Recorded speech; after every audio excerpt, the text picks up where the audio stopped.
Dan pembahasan di malam hari ini kita akan membahas bagaimana kondisi saat wafatnya iblis laknatullah alaihi. Ma'asyiral muslimin yang dimuliakan Allah Subhanahu wa taala. Kita tahu bahwa iblis adalah musuh kita semuanya. Sejak Adam diciptakan, kemudian Allah Subhanahu wa taala merintahkan iblis untuk sujud kepada Adam, dan iblis pun menolak. Sehingga Allah Subhanahu wa taala katakan, "Ma mana'aka an tasjuda lima khalaqtu biyadi."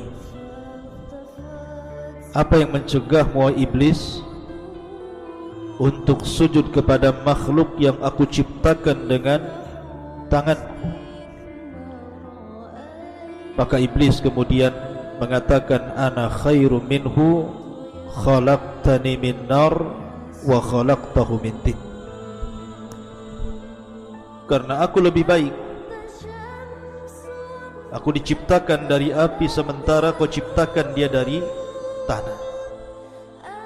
Sejak itulah maka permusuhan iblis dengan Adam dan anak cucunya akan terus berlangsung sampai hari ini, bahkan sampai kiamat dibangkitkan.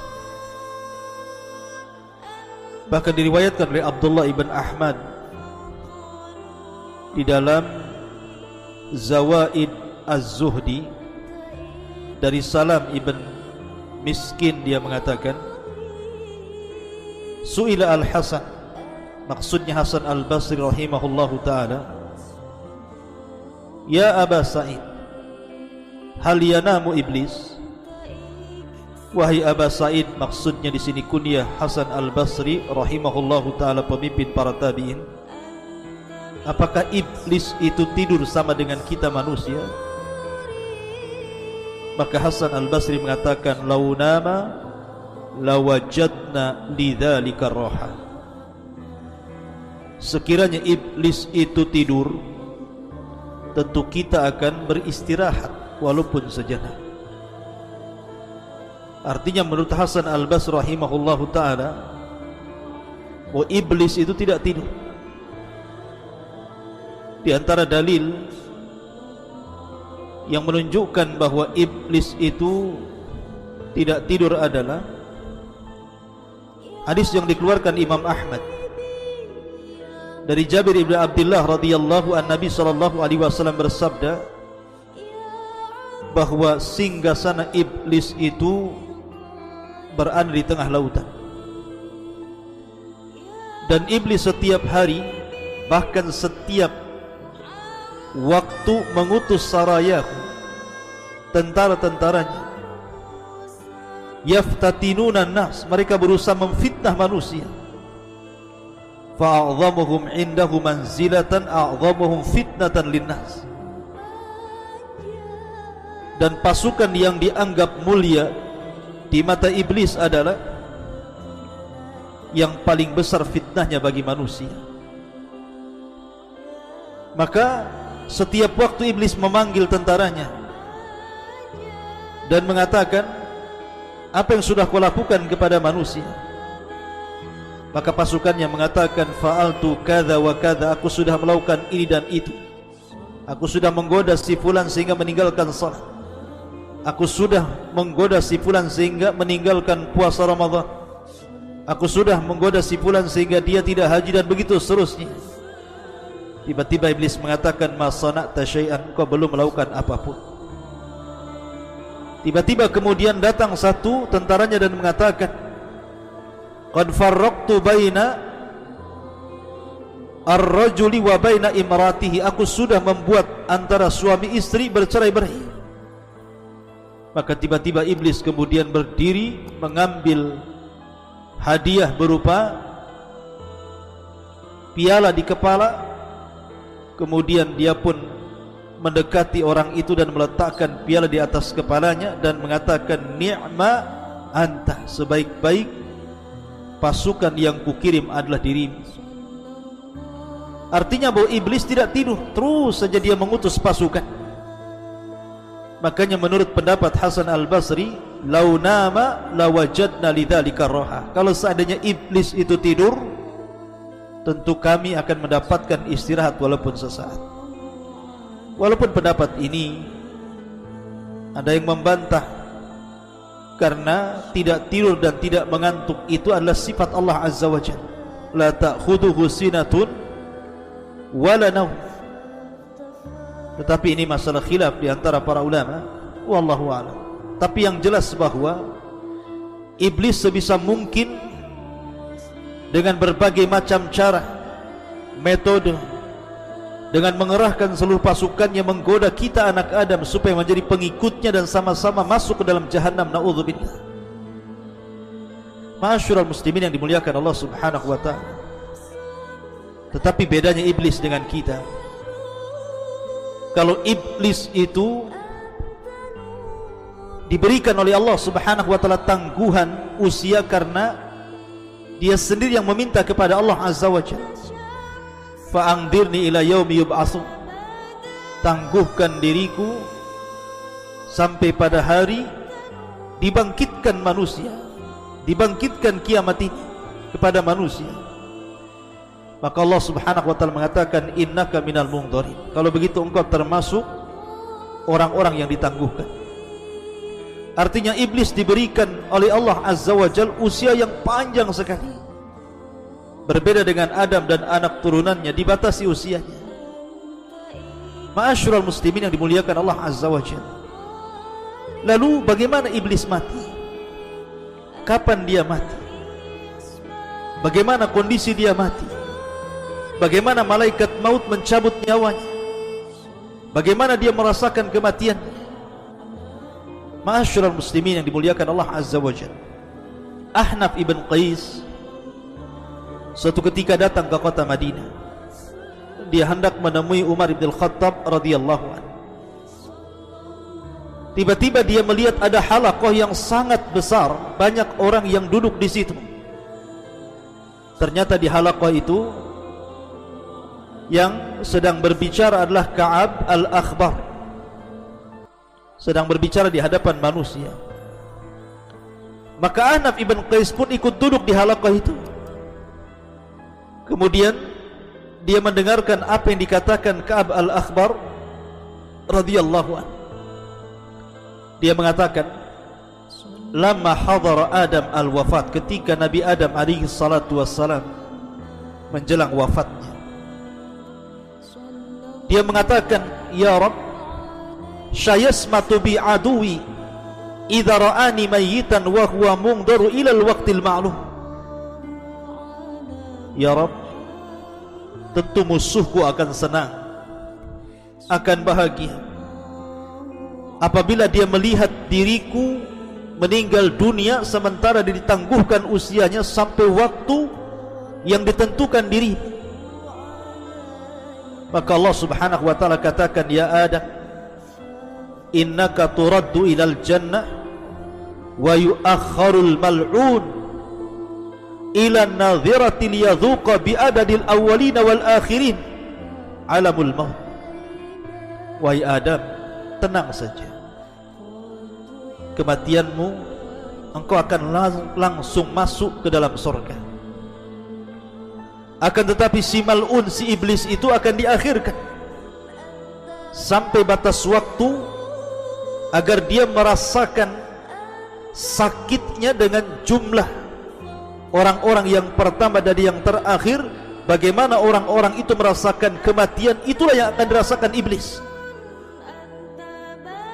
Kemudian Adam mengatakan kepada malakul maut, sifli kaifa tudhikuhul maut, sifatkan kepadaku bagaimana dia merasakan kematian. Falamma wasafahu, ketika malakul maut mensifatkan kepada Adam bagaimana kematiannya, maka Adam mengatakan, Rabbi hasbi hasbi, cukup ya Rabb, cukup ya Rabb. Maka ketika itu manusia yang hadir di halaqah Ka'ab al-Akhbar pun kemudian menangis. Kemudian mereka mengatakan, ya Aba Abdurrahman, hadithna kaifa yadhukul maut. Wahai Aba Abdurrahman, ceritakan kepada kami bagaimana iblis merasakan kematian. Tetapi Ka'b al-Akhbar enggan untuk menceritakannya, sehingga manusia merengek-rengek kepada Al-Akhbar. Ka'b al-Akhbar ini, ceritakan saja kematiannya kepada kami. Maka dia pun menceritakan dan mengatakan,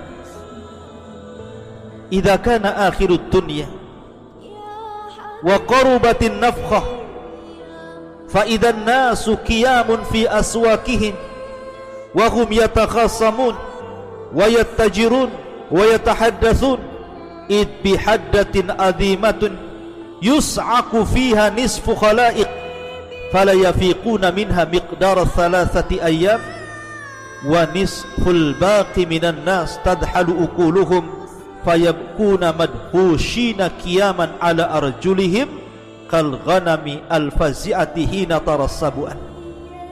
Kata beliau, ma'asyiral muslimin yang dimuliakan Allah Azza wa Jalla, ketika dunia sudah berada di akhir-akhir dan tiupan sangkakala sudah dekat dan siap ditiupkan, tiba-tiba manusia, sebagian mereka sedang berdiri di pasar-pasar mereka, sebagian mereka sedang bertengkar, sebagian mereka sedang berjual beli, sebagian mereka sedang berbincang-bincang. Tiba-tiba kemudian mereka mendengar suara guntur yang menggelegar. Maka separuh dari makhluk pun pingsan, dan mereka tidak sadar kecuali setelah 3 hari. Dan sebagian manusia yang tidak pingsan, mereka bingung, mereka linglung, mereka berjalan ke sana kemari tidak jelas tujuan. Mereka ketakutan seperti kambing yang sangat ketakutan ketika melihat binatang buas. Lah ketika manusia sedang seperti ini, maka tiba-tiba mereka mendengar suara guntur di antara langit dan bumi, dan tidak ada satupun di permukaan bumi yang hidup kecuali Allah wafatkan. Maka ketika dunia sudah tidak ada lagi, fatafna dunya wala yabqa adamiyun wala jinniyun wala syaitanun wala wahsyun wala dabatun. Ketika dunia sudah hancur, tidak ada yang hidup, apakah Bani Adam, apakah kalangan jin dan syaitan, apakah kalangan binatang-binatang baik buas ataupun binatang-binatang jinak, semua sudah mati. Maka tiba-tiba iblis, dia masih hidup, karena dia tidak dicabut nyawanya kecuali sampai waktu yang ditentukan Allah Subhanahu wa ta'ala. Apa yang terjadi dengan iblis? Maka Allah Subhanahu wa ta'ala berfirman kepada malakul maut dan mengatakan, wa inni khalaqtu laka bi'adadil awwalina wal akhirina a'wana wa ja'altu fika quwwata ahlis samawati wal ardi wa inni ulbisuka al-yawma athwatal ghadabi was sakhati kulliha fa anzil bi sakhati wa ghadabi ila mal'uni iblis fa adhiqul mauta wahmil alayhi minal mauti mararatal awwalina wal akhirina minal jinni wal insi adhafan mudha'afa. Maka Allah katakan kepada malaikat maut, aku sudah ciptakan dirimu sebanyak orang yang pertama kali diciptakan dan yang terakhir diwafatkan sebagai pembantu-pembantumu, dan aku jadikan dirimu kekuatan yang melebihi kekuatan penduduk langit dan bumi, dan aku telah pakaikan kepadamu hari ini pakaian kemurkaan dan kemarahan. Maka turunlah dengan kemurkaanku, kemarahanku, temui si mal'un iblis itu, biar dia merasakan bagaimana sakitnya kematian. Angkatlah kepadanya, bawalah kepadanya kematian, yang sangat menyakitkan, seperti sakitnya orang-orang yang pertama-tama dan orang-orang yang terakhir dari kalangan jin dan juga manusia saat kematian. Lipatkan rasa sakitnya kepadanya. Ma'asyiral muslimin yang dimuliakan Allah Subhanahu wa ta'ala. Kemudian Allah Subhanahu wa ta'ala memerintahkan malaikat maut untuk membawa malaikat Zabaniyah dan membawa rantai dari rantai-rantai neraka lazza. Kemudian wa anzi ruhul muntina bi sab'ina alfa kilabatin min kalalibil lazza, agar ruhnya dicabut dengan kalalib, besi-besi bengkok sebanyak 70.000 besi bengkok dari neraka lazza. Kemudian Allah Subhanahu wa ta'ala memerintahkan agar Malik membuka pintu-pintu neraka. Maka malaikat maut pun kemudian menemui iblis dalam bentuk aslinya di antara langit dan bumi, yang kalau seandainya penduduk bumi semuanya melihat bagaimana ngerinya malakul maut, tentu mereka akan meleleh saking takutnya melihat malakul maut. Maka ketika kemudian malakul maut mendatangi iblis, kemudian membentak iblis dan mengatakan, kif ya khabis, berhenti wahai khabis, mau kemana kau pergi? Maka kemudian iblis pun pura-pura pingsan. Kemudian dibentak lagi oleh malakul maut dan mengatakan, kif ya khabis, kif ya khabis, berhenti wahai khabis, sesungguhnya aku akan mencabut nyawamu dan kau akan merasakan pedihnya kematian. Maka iblis pun kemudian lari ke arah timur. Ternyata malaikat maut sudah ada di hadapannya. Lari ke dalam lautan, kemudian menyelam. Ternyata di situ pun sudah ada malakul maut. Kemudian lari ke arah mana, di situ sudah ada malakul maut. Sampai ketika tidak ada tempat lagi untuk lari, maka dia pun sampai di kuburan Nabi Adam alaihi salatu wassalam. Ketika di depan kuburan Nabi Adam, dia mengatakan, ya Adam, wahai Adam, sebab dirimulah aku terlaknat. Duhai kiranya aku tidak tercipta sebagai iblis. Dia menyesal. Ma'asyiral muslimin yang dimuliakan Allah Subhanahu wa ta'ala.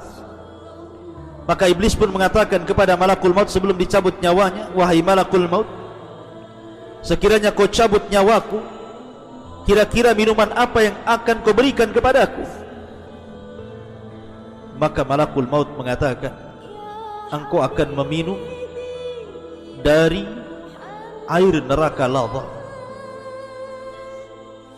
Ma'asyiral muslimin yang dimuliakan Allah Azza wa Jalla, air neraka Saqar, air neraka Jahim, air neraka yang sangat panas berlipat-lipat. Maka mendengar hal itu iblis yatamarra, kemudian berguling-guling di tanah. Kemudian dia pun berteriak lagi. Kemudian dia berusaha lari ke arah timur dan barat, ke arah selatan dan utara, tapi tidak ada tempat, kecuali ketika dia sampai ke tempat di mana Allah turunkan dia di bumi. Maka malaikat maut pun kemudian mencabut nyawanya, dan dia merasakan sakit, seolah-olah rasa sakit yang dikumpulkan dari setiap sakit manusia jin saat dicabut, mulai dari yang pertama hidup sampai yang terakhir mati. Ma'asyiral muslimin yang dimuliakan Allah Subhanahu wa ta'ala, kisah ini terdapat dalam Tanbih Al-Ghafilin bi ahadits Sayyidil Anbiya'i wal Mursalin dari Abi Lais As-Samarqandi Al-Hanafi yang wafat pada tahun 373 Hijriah. Akan tapi riwayat ini riwayat yang tidak ada sanadnya, riwayat yang tidak jelas sanadnya.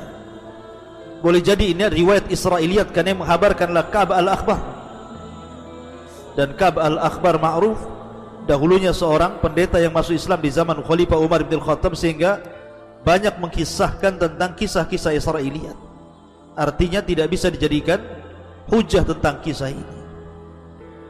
Karena para ulama ketika mentafsirkan hadis, mentafsirkan Al-Quran ila yaumil waqtil ma'lum, bahwa iblis itu akan diwafatkan sampai waktu yang ditentukan. Sebagian mereka mengatakan bahwa hari itu adalah hari kebangkitan pada tiupan yang kedua, iblis baru diwafatkan. Ada juga yang mengatakan bahwa yang dimaksud ila yaumil waqtil ma'lum adalah pada tiupan yang pertama, dan ini yang sahih. Dan Allah Subhanahu wa taala serta Nabi SAW tidak menceritakan bagaimana wafatnya. Sebagaimana dijelaskan banyak ahli tafsir, di antaranya pendapat jumhurul ulama, ketika mentafsirkan ila yaumil waqtil ma'lum ay ila nafkhatil ula, sampai kepada tiupan sangkakala yang pertama, ketika manusia dibinasakan, jin dibinasakan, malaikat juga dibinasakan, maka iblis juga dibinasakan. Lalu bagaimana wafatnya? Wallahu a'lam. Apakah seperti yang saya kisahkan tadi? Maka saya katakan kisah yang tadi saya ceritakan itu adalah kisah Israiliyat yang tidak bersanad. Maka kita katakan wallahu a'lam. Bagaimana wafatnya? Wallahu a'lam. Yang jelas Allah Subhanahu wa ta'ala lebih paham dan lebih tahu bagaimana dia mencabut nyawa iblis laknatullah alaihi. Wallahu a'lam bishawab. Subhanallah bihamdika asyhadu an la ilaha illa anta astaghfiruka wa atubu ilaik. Allah taala